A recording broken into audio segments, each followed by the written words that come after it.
Assalamualaikum warahmatullahi wabarakatuh. Bismillah, alhamdulillah, wassalatu ala rasulillah, wala hawla wala quwata illa billah, amma ba'd. Hadirin yang dirahmati Allah Subhanahu wa taala, saya akan mengutip ucapan Imam Sya'bi di dalam kitab Tanbihul Ghafilin. Dia bercerita tentang seorang ulama yang terkenal yang memiliki karomah. Kalau dia berjalan di atas terik matahari, maka akan ada awan yang memayunginya kemanapun dia pergi, sehingga tidak terasa terik. Suatu kali dia berjalan dengan dipayungi awan itu, tiba-tiba ada seorang pemuda yang numpang agar dia juga mendapat naungan awan itu berjalan bersama imam tadi. Tak kenapa sang imam itu semacam ada jaim mungkin ya kalau bahasa kita ya, sehingga kamu ikut-ikutan aja ya gitu ya, semacam gitulah ya, nebeng gitu ya. Kemudian di persimpangan jalan ya, ternyata awan yang menaungi Imam Syekh tadi ya berpindah kepada laki-laki yang nebeng tadi. Sementara sang imam dia berjalan tanpa dipayungi awan, sedangkan pemuda tadi berjalan kemudian dipayungi oleh awan. Ini yang kata Imam Ibnu Qayyim, ada kalanya seorang ahli ibadah justru dia masuk neraka, dan ada kalanya ahli maksiat justru masuk surga. Para sahabat bertanya, mengapa hal itu bisa terjadi? Kata beliau, orang yang ahli ibadah terkadang ada perasaan bangga dengan amalnya dan menganggap dirinya telah mencukupi amal solehnya, sehingga kemudian ada sifat ujub atau kesombongan dalam kalbunya, dan sikap ujub itulah yang telah menghancurkan, menghabiskan seluruh pahala yang telah dia kumpulkan. Sedangkan ahli maksiat masuk surga karena dia merasa berdosa, hatinya hancur, ya, kepalanya merunduk, ada penyesalan dalam kalbunya. Rasa sesal itulah yang telah menghapuskan seluruh perbuatan dosa dia, sehingga Allah membebaskan kekeliruannya dan mengantarkannya ke dalam surga. Bapak-bapak yang dirahmati Allah Subhanahu wa taala, inilah penyakit yang orang menyebutnya ujub, bangga diri, ya. Penyakit ujub itu lebih merisaukan dibandingkan penyakit riya. Ya. Karena penyakit ujub itu menyandarkan pada diri sendiri. Jadi menganggap dirinya itu mampu, bahkan menuhankan dirinya sendiri. Sementara kalau riya itu berharap orang lain memberikan pujian kepadanya, sehingga orang lain itu dianggap sebagai Tuhannya. Dia berharap pada orang lain memberikan dukungan pada dia. Sementara ujub menyandarkan pada dirinya, ya. Kata Imam Mubarak, apa yang maksudkan ujub? Ujub adalah antara indaka syai'an laisa inda ghairika. Ujub adalah suatu penyakit yang memandang dirinya memiliki satu kelebihan dibandingkan dengan orang lain yang tidak memiliki kelebihan. Biasanya penyakit ujub ini menimpa pada orang-orang yang memiliki kelebihan. Apa diantaranya? Perawakan tubuh. Orang-orang yang ganteng tuh, wanita-wanita cantik, gagah perkasa, ya, diantaranya. atau mereka-mereka yang diberikan kelebihan ilmu, baik ilmu yang sifatnya umum ataupun ilmu agama.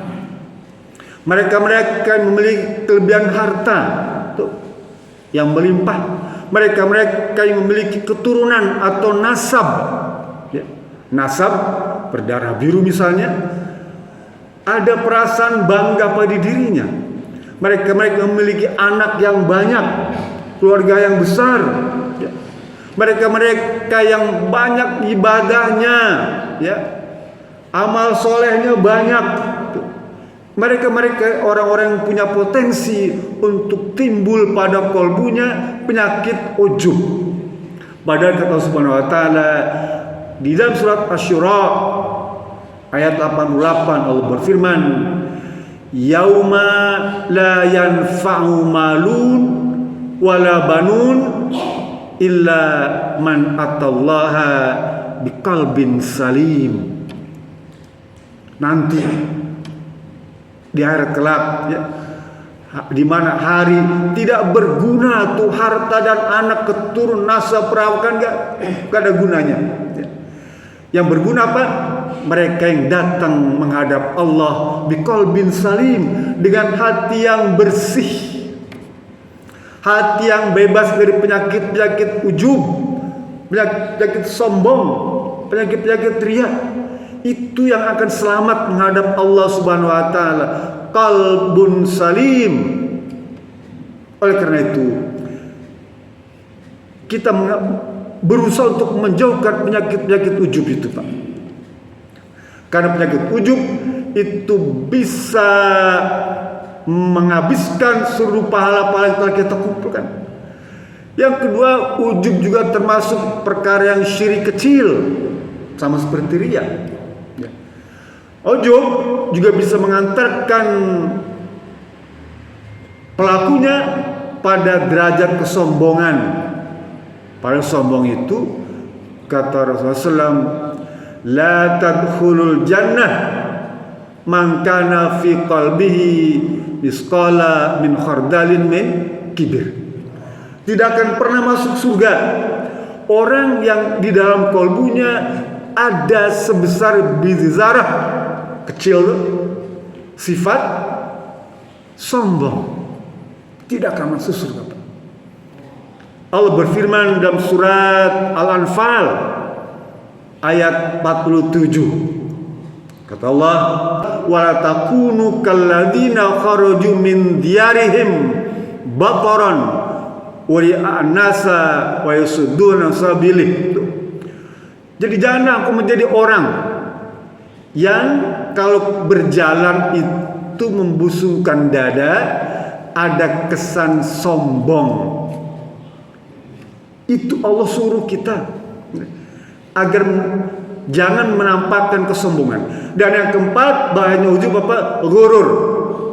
Ghurur adalah seseorang yang membanggakan sesuatu yang tidak ada pada dirinya. Kalau orang sombong mungkin ada sesuatu yang disombongkannya. Orang kaya sombong pantas, Orang pintar mungkin sombong pantas, sekalipun tetap jelek. Tetapi dia memang memiliki itu. Tapi kalau ghurur, dia tidak punya tuh. Orang miskin sombong dengan harta, padahal dia tidak punya harta. Itu namanya ghurur. Lah orang yang ujub itu bisa ngerempet pada ghurur. Nanti suatu saat dia akan menyombongkan sesuatu yang dia tidak miliki. Bahaya, ya. Apa sih kebiasaan orang yang memiliki sifat ujub itu? Dia menganggap satu nih, ada 5. Satu, dia menganggap bahwa dia telah beramal baik, yang banyak, yang besar. Ciri orang ujub yang pertama, dia menganggap bahwa dirinya telah melakukan perbuatan amalan atau ibadah yang hebat. Tidak boleh kita. Karena kata Allah dalam surat An-Najm ayat 32 tuh, Allah berfirman, wala tuzakku anfusakum, wa huwa a'lamu bimanittaqa. Janganlah kau sekali-kali merasa dirimu paling suci. Allah marah, Pak. Janganlah sekali-kali kalian merasa diri kalian itu paling suci, ya. Dan hanya Allah lah yang tahu siapa yang sebenar-benarnya takwa itu. Hanya Allah yang benar-benar tahu yang benar-benar takwa itu hanya Dia. Jadi yang pertama cirinya menganggap dia telah beramal hebat. Yang kedua, suka mengejek orang lain, merendahkan orang lain. Dari sisi apa? Nikmat, baik nikmat jasmani maupun rohani. Banyak orang kaya yang suka mengejek orang miskin. Banyak. Contoh misal kalau kita naik mobil, naik motor, bagus tuh, hujan-hujan. Dia ada tetangga lagi jalan kaki gitu ya. Dia kecepatan tinggi, udah air nyebrot ke kanan kiri kan, baju tetangga itu basah. Contoh ya.